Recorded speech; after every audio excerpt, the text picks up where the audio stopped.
Welcome back. Mind the game. We're back, baby. Opening bottles. You know it. We have the privilege of one of the greatest players in NBA history here today. No question. KD. Welcome. Appreciate you. Thanks for Appreciate having you. me. Appreciate you. Yes, sir. Yes, sir. I think, while I'm opening this wine, I think the best way to start is like, you guys got anything you guys want to talk about, maybe? So we're getting up. Yeah, you think I got enough wine? This is the place to do it. This will be the place. Might as well just start there, you know. No, I mean, there we go. Yes, sir. Pour that. But, LeBron is the greatest, the leading scorer of all time in NBA history. But I think even you would admit there's things about Kevin's game you wish you had. Yeah, for sure. One of the most smoothest, most efficient scorers we've ever had. Like, is there anyone that can do it at every level? Not to the capacity he's done it. And I was reading a stat earlier, the fact that he hasn't, I don't want to speak like you're not here, but you're so great. I like to do it sometimes. Thank you, brother. Appreciate it. He hasn't shot under 50% since like 2012. And in a league that doesn't talk about efficiency enough, because I'm one of those efficiency guys. Like I hate going out there just chucking up shots or, looking at the box score and I was maybe 8 for 23 or 9 for 25 or 6 for 18. Like, you're gonna have those nights for sure. Yeah. But for the majority of the season, like, being efficient, is something I've always prided myself on. And this guy is, when it comes to 3-level score, 3-pointers, mid-range, below the Gary Payton area, below the Malone area, and finishing. It's we haven't had a scorer as equipped as KD in our league ever. Appreciate that. Ever. Yeah, I mean, add to it pick and roll, with the ball, without the ball, catch and go, transition with the ball, catch and shoot, off the move, pin downs, nail. Literally there isn't, I don't think, a spot, an action, or a style of play that you couldn't be yourself, be efficient in. And is that something like, Katie, like you, over the years, obviously, I've seen you continue to get better and like get better with your game. Like, when you first came in, you wasn't much of a pick and roll guy. Mm-hmm. Just a natural scorer, catching goals. Always had to bounce to your game, obviously. Mm-hmm. But I feel like over the last 5 to 7 years, you start handing the ball off pick and rolls, making decisions, making reads, and still being able to be the efficient ass scorer, the dynamic scorer you've been. Like, was that conscientious with you, or is it just like, I want to continue to expand my game? That was the main thing, wanting to expand my game. Early on when I came into the league, if I could think about my first 20 games in the league, I felt like I was just catching and shooting. A lot of it was catch and shoot threes, catch and shoot mid-range. I was playing fast. So you felt it was happening so quick, you just felt comfortable rising up. That's all that was my game, just shooting. You know what I'm saying, at that point. So that's what I, fell back on when nothing else worked. I get stopped. I'm not strong enough yet, guy. Hold me up. I'm just gonna shoot over you. And then I didn't shoot well my first 2 months, 3 months, maybe my first 6 months of the season. I think I started to figure out the pace of the game, understanding the pick and roll. I was getting more pin downs. And when I was coming off pick and rolls early in the season, I was just shooting. And then I'm looking at my teammates' faces. I'm like, damn, he was open. You know what I'm saying? So, I just started to understand my teammates more in the game more, and I wanted to be trusted in every situation on the offensive side of the ball. Coach say, I didn't want a coach to come back to the huddle. Steve, no. Which side you want it on? I'm like, I don't. It's your team. Coach the team. Whatever side you want to call this play on, I got to be ready to come off this on either angle and shoot from either side. So I never liked being limited that way. So I was wanting the coach to just use me in any way that he wanted me. Anywhere on the floor. Yeah, so I didn't want him to feel limited with me. So that was always been my thing. I think it's funny you say that. I was one of the conversations we had previously about coming to the sideline and a coach is afraid to flip the play because he know that certain guys can't run it on the opposite side. Right. And I attest to that. Like, that's, And you can get in practice too. Like we can run the same play over and over and over. And if the coach say, okay, let's run it from the left side, we've been running from the right side, guys dudes. be like, Three dudes are lost. three guys be like, what are we doing? You know, what are we doing? Then the main. Cheers. Cheers. Oh, absolutely. Appreciate you. And then it's like, as the best player or the most efficient scorer or who got the best matchup, whoever you call him to play for, it's just like when coach says, oh, we can't do this because he not strong going left or he can't go right. That just always did something to me. And it was tough for me to go left sometimes and pull up for the jump shot, especially early on my first few years. And I think I started to understand the footwork, the balance, what it takes to shoot going right from inside the paint, free throw line extended, college three, NBA three, you know. So, and that's why, and that small detail is the reason I think my game is, rounded. You prefer going left. Now I do. But you started going right. Yeah. But this is actually, that's interesting to me, right? Because it bothered you that you had one side that was weaker than the other. But statistically, he preferred, and prolific going left. But actually, statistically, as good or better going right. Yeah. Now, sometimes that's because people know you want to go left. Yeah, exactly. But it also proves, like, it's just a habit to go left. You just prefer, I used to play that way too. I play out of a hezzy to the left. I could still do it to the right, but I was just comfortable. But, to take it one step farther about me, but when I went to Phoenix in 2004, that summer I was like, I can't play this way anymore where I just go all the way left and pull up right. And it bothered me. So I spent that summer saying, like, I have to figure this movement pattern out, like left hard pull up. And it took a summer of like every day trying to get the footwork, the balance, the stability.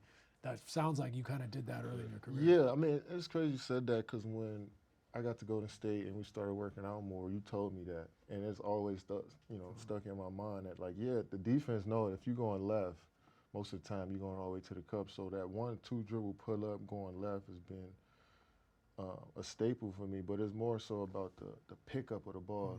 You know what I'm saying? Going left. Like, sometimes I try to pick the ball up right here like my normal shot. They swiping that down. Right.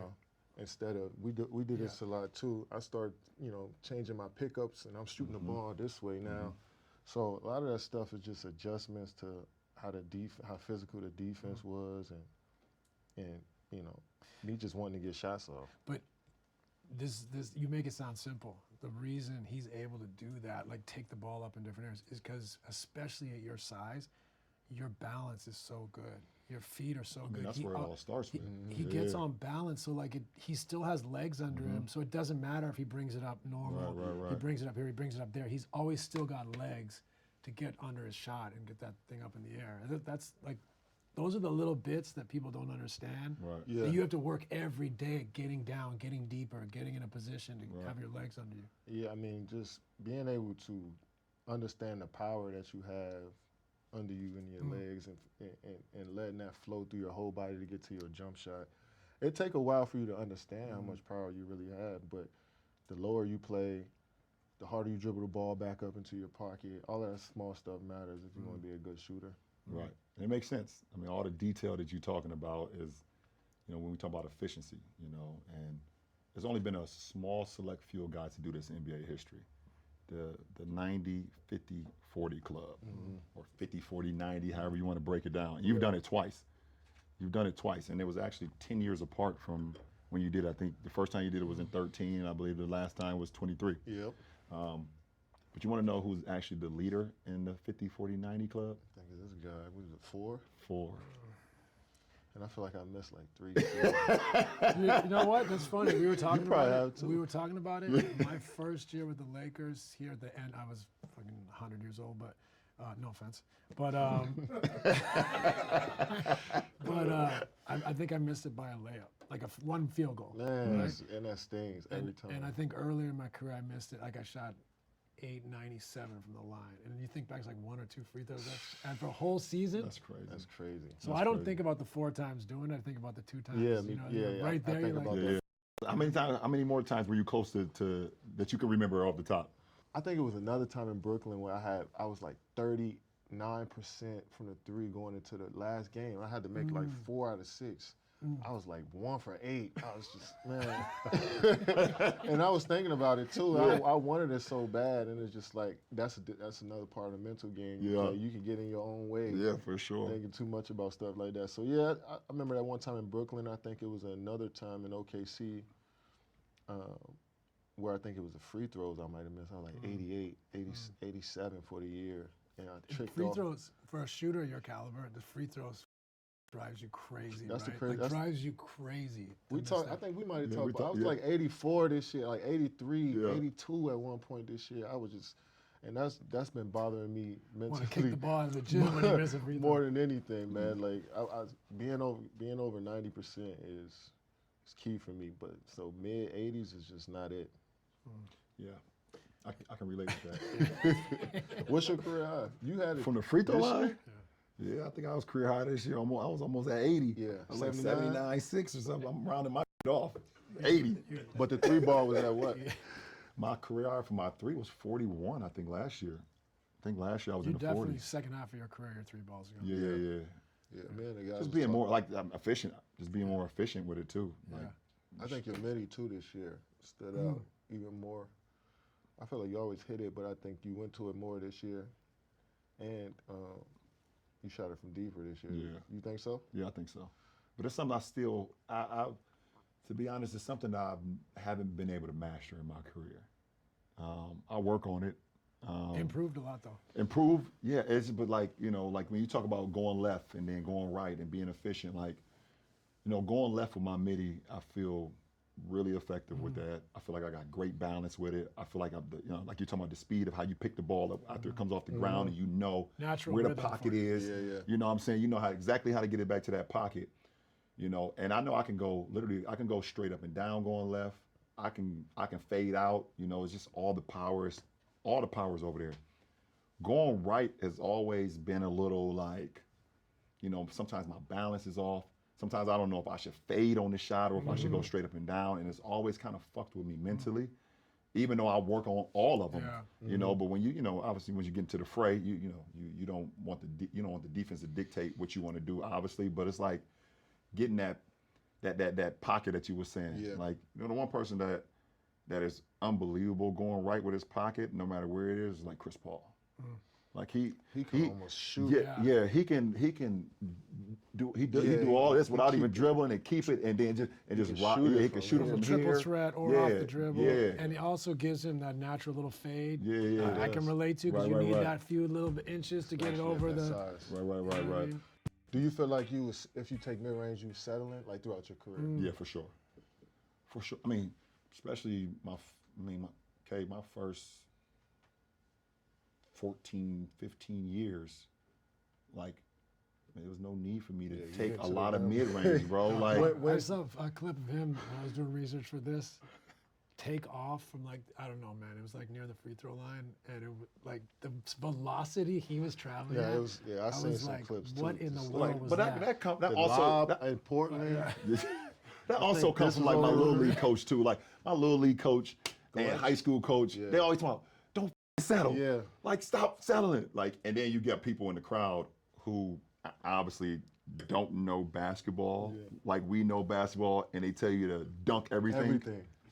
Dunk everything. Get to the hole, dunk everything. By the way, it's people in NBA crowds that do that still. Dunk everything.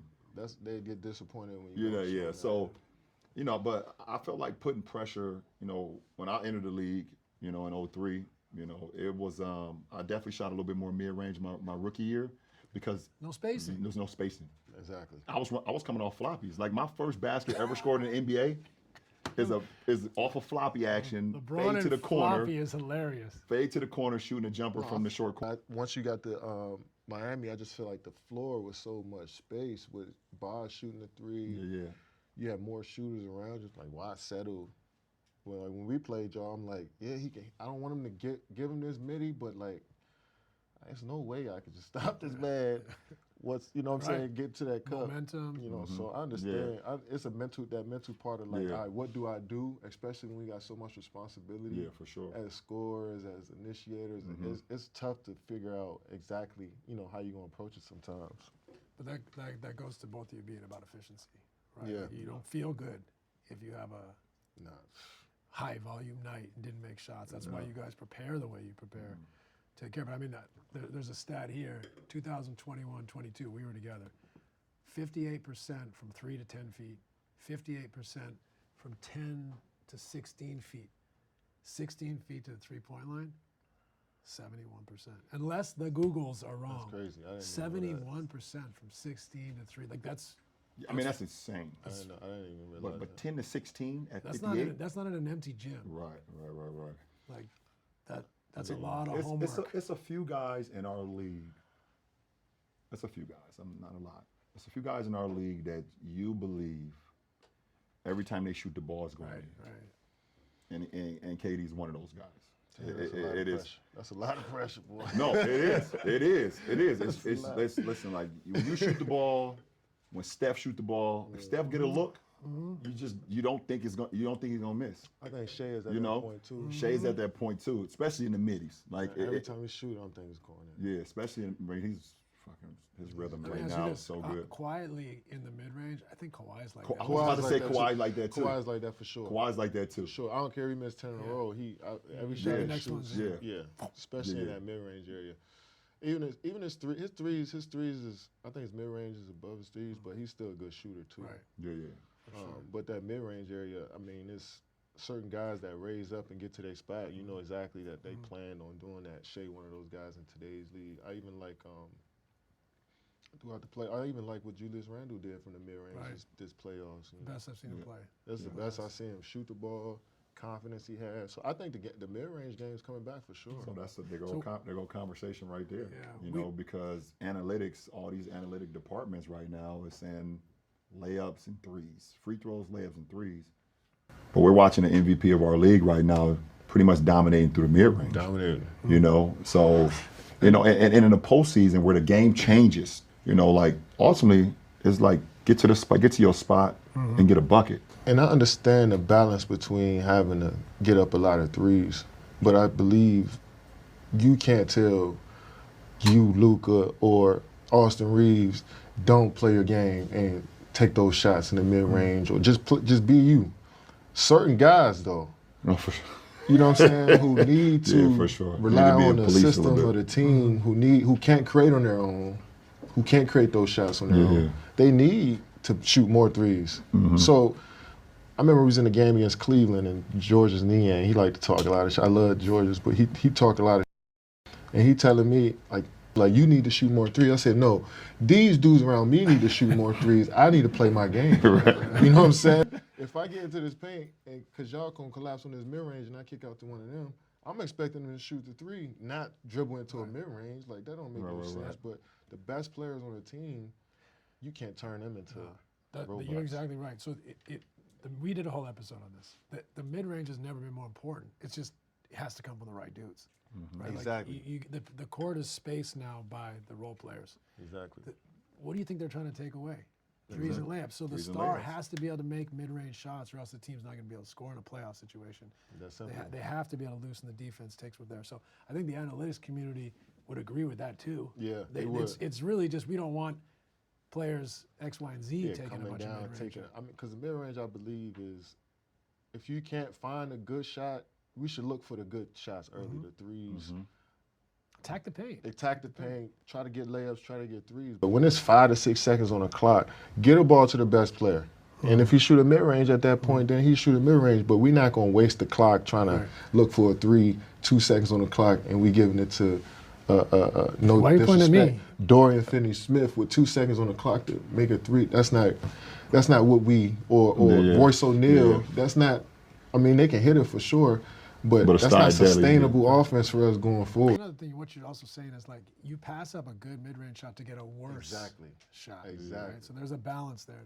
So I want to touch on the topic because you've been in a lot of different situations. Like, you come into the league, like you said, we was in Seattle early on, and then with your early days, you said I was just shooting a bunch of catch and shoot threes. Yeah. That was my game. That's what I was comfortable with. And obviously, you grew into your own. In OKC days, you started. This is how I'm gonna make my mark. MVP of the league, doing your things.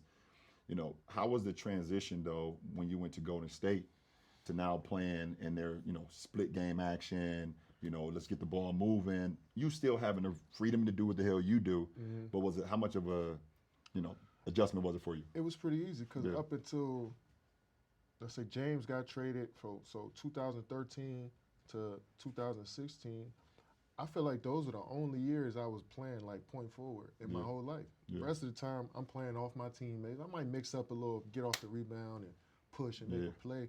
But for the most part, I've been playing off my teammates up until then, and, you know, to that whole time period. So it was easy for me to come off a pin down. It's hard for me to have to dribble through 3 or 4 guys and pull up over 2 dudes with a fadeaway. Like like you said, we want to be efficient. Playing off your teammate, that's the easiest way to be efficient. I was getting more backdoor cuts, more transition layups on top of the ISOs, on top of the catch and shoot 3. So my game was way more well-rounded in scoring, and it was easier, and I'm way more efficient that way. But I always knew how to play with my teammates, play off my teammates, and the art of scoring is getting the easy points. I always knew that, especially in transition. It's interesting you think about that Harden trade. You know, it was kind of a decision of the salary cap. It was in surge, kind of a stretch 4 or 5, James Harden. And James goes on to be one of the best players of all time. Yeah.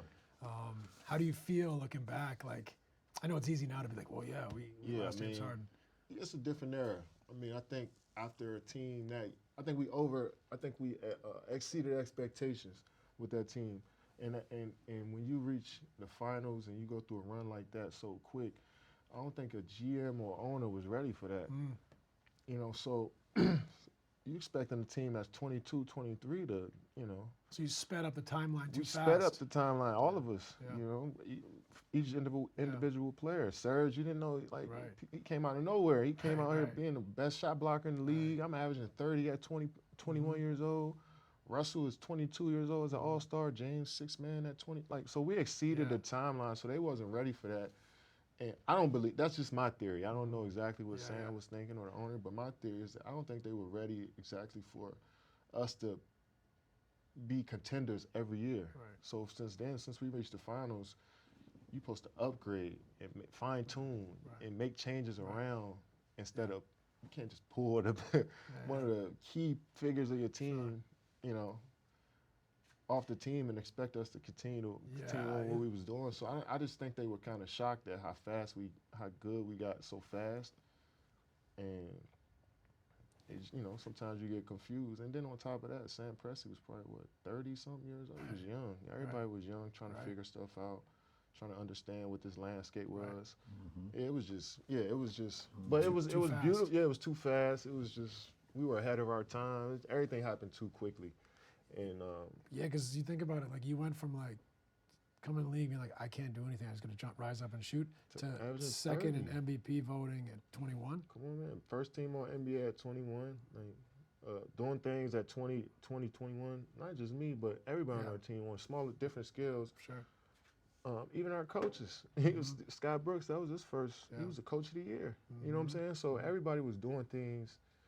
And Scott was our interim, so I didn't, you know, probably didn't think that Scott was going to be there that long after being an interim, you know. So we all exceeded expectations, and you need a lot. You know, you got to spend money if you want to be in contention every year. I don't think they was ready for that just yet. So, but that prepared them for what they got now. I was just going to say, right? He's getting a chance to run it back. Exactly. Sam, he's got this incredible plan. He's been obviously one of the top GMs in the league for a while. Exactly. But he's got this war chest too, and people I think are, like you heard around the deadline, people are like, just make a big trade. And he's like, patient, man. Here's I'd like to get your thoughts on this. OKC wins this year. It's a problem for the league. Yeah, it is. It's a problem for the league. Those guys are all young dudes. Like there's few teams that would have to make big upgrades to compete on a year-to-year basis with this team for the next 4, 5, 6, 7, 8 years. Yeah, I mean, the only thing OKC you got to worry about is the cap. Are they going the second apron? Are they going to go into the apron and all that stuff? True, but even with that, they have so many picks that they can try to use that versatility to stay under the second apron and still be just got a lot of right. I mean, but it comes down to two guys, like for real. I mean, 3 guys. The rest of these dudes, they can be interchangeable. You know, like Shea's gonna be that guy for the rest of his career. What is Jalen Williams and Chet gonna be? You know what I'm saying? Of course, they playing great right now. But those 3 guys got to keep getting. I mean, Shea's already at that level, but those 2 guys got to keep getting better. I mean, that's just the facts of it. Will just be more consistent. Right. And I think they will. But that's really what it is for them. I mean, the salary cap, I think they'll pay for Yeah, they know they anything. Yeah, they know they got a great team and something special ahead of them. But more than anything, those 2 guys got to keep stepping up and become perennial all-stars. No doubt all-stars every year without the benefit of having a good team. Right, the 70-win team gets the all-stars, yeah, right? You just got to be an all-star flat out because you're better than everybody. Yeah. And also, too, the last thing, too, I mean, yeah, they're going to be great for years to come, but also, too, like, you know, now you go from, you know, doing the hunting to now being the hunted as well if they win it all. Yeah. It's a different dynamic as well. Dynamic.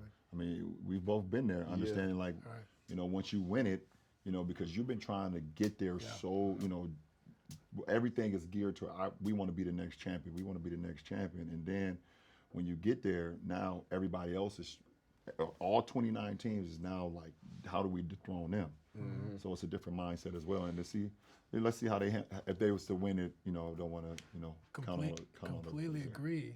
But on the flip side, they give away games currently. Like, they have a great chance to win. They've given away games in the past they won't give away in the future, I don't think. No, I think they're going to continue to hunt everybody. I mean, that's what their identity has been. Yeah, you think that's their landscape? That's what their identity has been since, you know, this has been cultivating since Shea got traded there for PG. All them dudes been there. Dort, I mean, Jalen Williams came a couple years after that, but he been there. Yeah. You know what I'm saying? So those guys got a solid core of dudes, and their foundation comes from that Caruso. We coming after y'all. So, you know, and I like their coach's mentality. He be over there chilling. He don't say nothing. No, he be over there chilling. He's a stoic individual. I just think they got a beautiful thing going, and I think that what we created early on in OKC has just prepared everybody in OKC for what this is like. You know what I'm saying? We've all learned from that situation. Second time around. Yeah, it's just, and you know, it's been 9-10 years almost. So they've been through different iterations of the Thunder. Melo, Russ, PG, then you got CP. You know, so they've been through different iterations with great players. So and they understand developing a great player from 19-year-old into being an MVP, drafting them, trading for him, developing. So they done been through everything. Being even though we were the Seattle Sonics, we were expansion franchise. So you know, they understand everything from building up from the ground up to where they are now. So I mean, we all could see this coming with this team. Yeah. Amazing squad. We had a talk recently about where the game's going a little bit. I'd love to hear your perspective, but the finals to me is a little bit of a look into possibilities. OKC defensively, you know, pack the paint team, long athletes, keep you out of the rim, flying back out at shooters with athleticism. You know, on the other hand, you have Indiana who plays like this beautiful chaos. All this kind of madness. You know, we've become accustomed to trying to keep the floor space. They're flying guys in and out to try to move the help. Tell me a little bit about where you think the game's going from a profile of player, but also like strategically beside both sides of the ball. Yeah, I think strategically as a team, we've come into organized random basketball. I always say jazz. You play off each other, right? On both ends, because you look at OKC on their defense. I watched Shea, or let's say Jalen Williams get beat off the dribble, and then hit Lou Dort in the corner. He's just, you know, in regular help. But if he get beat off that dribble, he coming over to take that drive, and then here come Jalen Williams to just the going wing. Straight corner. So they do that all around the court, and then they on top of that they got good one-on-one defense, but they are in tandem, regardless, without even being a scheme. It's just natural. Kind of random at that end, reading each other. Exactly. Which not every team can do. No, it's hard to do that. Which is the same thing that Indy is doing offensively. Exactly. Right. And that's how I feel the game is flowing. It's got to be random. It has to be practiced, though, every day. That random. That's what fans I don't think understand. No, why aren't they running anything? Well, if they run, they're switching everything. You're back to ISO. Exactly. Right. Okay. So how do they know what to do? Well, we do it 5-on-0 every day. Talk through it. See on the film. What was your decision here? Yeah, I think it's great coaching too. Like, you know, Rick knows his personnel. It is so not random. Right. Everyone thinks it's practice. It's practice, But it's just like it's Organized hard to chaos. it's organized. Organized chaos. It's not scripted in the game, though. Right. But in practice, like you could tell that they on the same page. It's almost like Principles. nonverbal. And you see, and you know, being in the finals, a lot of times you're not talking a lot to your teammates. You know what you're supposed to be doing. Right. You out there really focused on being the best that you can and being at your highest level. These guys don't feel like they having dialogue, obviously, but they're not walking each other through everything. They just reading off of, read and react off of one another, and that's from good coaching, good practicing, holding each other accountable throughout the season, watching film, like all that stuff matters that the outside world, doesn't understand. They just like, well, What are they doing? It's chaos. KD and Book and I just roll the balls out, y'all just go hoop, or Luka, and y'all supposed to just beat everybody because y'all just got that talent. It's like, this is, you got to cultivate a lot of stuff from day one of training camp and on who you want to be. And you can tell that both of these teams been doing that for 2-3 years. Yeah, for sure. I was going to say a big underrated part of their offensive identity is they change ends so quick they create mismatches off the change ends. Fast, So even on a make. Yeah, exactly. Siakam's down on the guard. We go to the post. Oh, we got the center up on Hallie or bring him into the action. What I also like is like if Hallie gets the center, they don't always spread. No. They keep playing. Next guy comes in. They're not afraid. They want you to make mistakes. They want it to keep moving because I think it's the ethos. It slows them down, and now they're not playing their game if they say, get spread, let me ISO. You always can go, but we're not going to hold the game up to go. And I mean, just to piggyback what you just said, Steve, like, you get the 5 switched on to you. Hallie knows he can beat him. He knows he has the advantage, I would say. But how many times is the 5 guarding the ball when a pick and roll happens? Exactly. He don't know how to look over that pick and roll. He doesn't know what's going on. You run past him, touch him on the hip. He's like, what the hell's going on? They fuck up the confusion. And we saw that in the Knicks series. We saw a lot with Cat. They was doing that, and Cat would just back up, and nobody's on the ball, and Hallie's shooting the 3. And to add to it, they'll bring even the 3 in. Like, it might be Anunoby, a great defender. Right. But he's got Cat, so they might just blur screen with Anunoby. He's like, well, I got to help. Right. And then Neesmith standing wide open because they're just creating confusion. They're going to, if you are not aware on the defensive side of the ball, they're going to attack you from the first possession all the way to the last. And I think that's the new brand of ball. It's like, who is the weak guy out here? And it's not just the guy that can't guard one-on-one no more. It's like, if you can't guard a pick and roll, if you don't know how to guard a pin down, we're attacking every single part of you. And the league's about exposing now. Yeah, but I would also add to it, like, we were exposing the guy on the ball. Now I think these teams are starting to expose the help by moving the help. So the help's moving instead of the help. Offensively, we've liked for a period of time here just to know where the guys are. Just stay space, be in your spot. Now they're getting smarter. They're getting better at scheming. They're in the gaps. They're rotating. They're reading off each other. So then when you start moving around, whose help is that? Exactly. Right. So I think that's the era we're starting to get into offensively. Would you say defenses have gotten better? More creative? No, not in a sense, because I don't want to say more creative, because it's a switch league now. Everyone wants to switch. And to be honest, the only way that you can just like switch is you have to have the personnel to do it. But I think the creativity is happening, like, and New York did a good job of this. Like sometimes when Jalen Brunson was getting switched off on Siakam, they was doing a great job of kicking him out. Especially in that post. Yeah, on the post. I think that's been communicated a lot better. Like kicking a small guy out, telling him to go weak side corner or find somebody on the weak side, because there's not too many guys that can actually make the pass. Once the switch happens, he rolls him down and he can fire it weak side to get the shot. It's not many guys in our league that can make that. So I think as far as the creativity in that range has gotten better. But defense is always boiled down to just like fucking talking. Yeah. Right. But Like you can make up a lot of shit by just talking through it too. I would almost flip it. It's not the defense. Maybe defensive involved, not about offenses have challenged them more. Yeah, just challenge them more. Challenge them more these Definitely. days. New solutions, playing fast. Yeah. Shooting the ball from farther out. Like, you watch clips from 15, 20 years ago, like almost everybody's inside the 3-point line. Everybody. Yeah, I mean, 15, 20 years ago, shit, I was in the league. I thought you were about to say some shit about the 90s. Only one of us was in the Lay league. down with the 90s. That team, that 90s bled into the early 2000s. They though. did. That was the same type They of did. ball. They There's did. probably one 3-point shooter on every team. Bro, Two by the way, 3-point shooters. if that, Like if that. That's why Sacramento was so damn good. They had a lot early on. ahead of their time. Yeah, they were ahead of their time. I mean, Bibb was shooting at 3. Stoyaka was shooting at 3. Bobby Jackson come off the bench shooting at 3. Vladdy from time to time would pop. Brad Miller would pop. You know, C. Webb used to pop a little bit. That's what made them so damn dynamic because they were so far ahead of their time. And then they showed up. Yeah.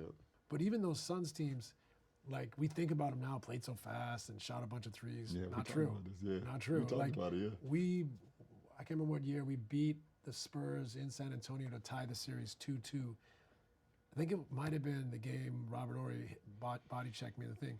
I think if it was that game, we made 5 threes. 5, and we're supposed to be a run and gun team, right? Like we should have shot 35 threes, right? 43s. So we look back with tinted glasses, right? Like it's a slow evolution. Now I feel like things are starting to change quickly.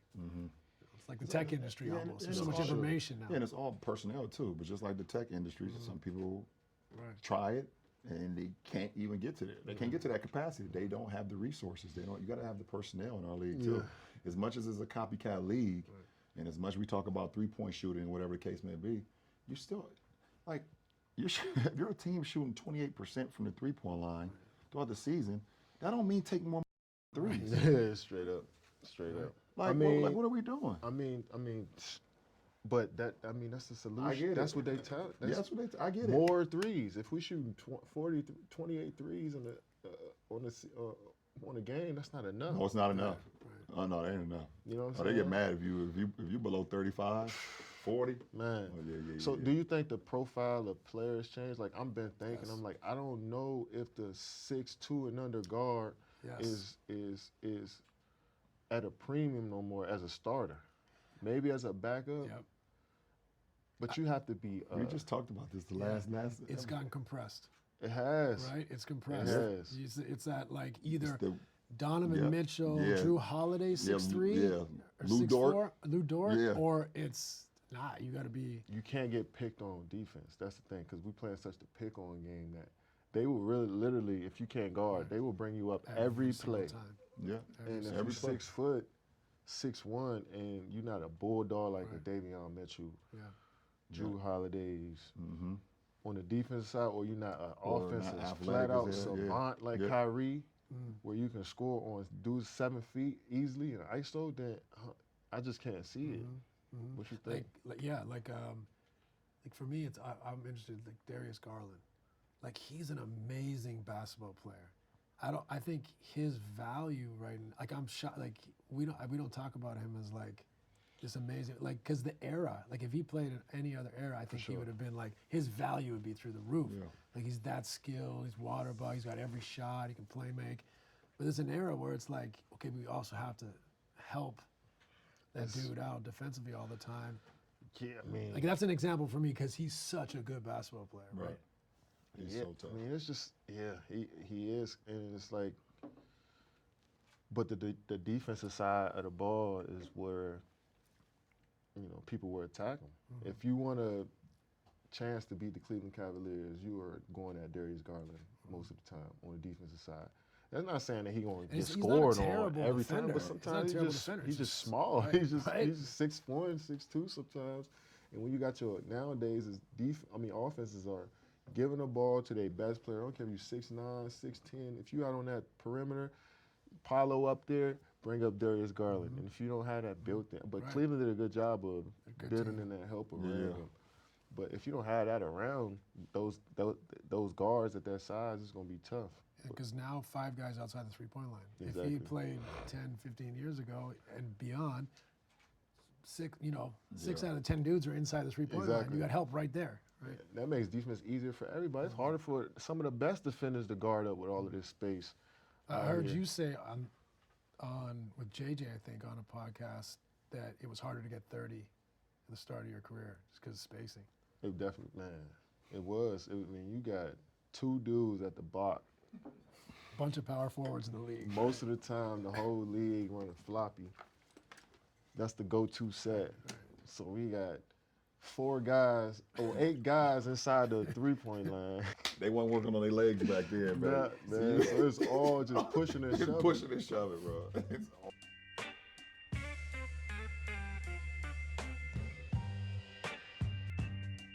Thanks for watching Mind the Game. If you enjoyed the show, please subscribe for more content.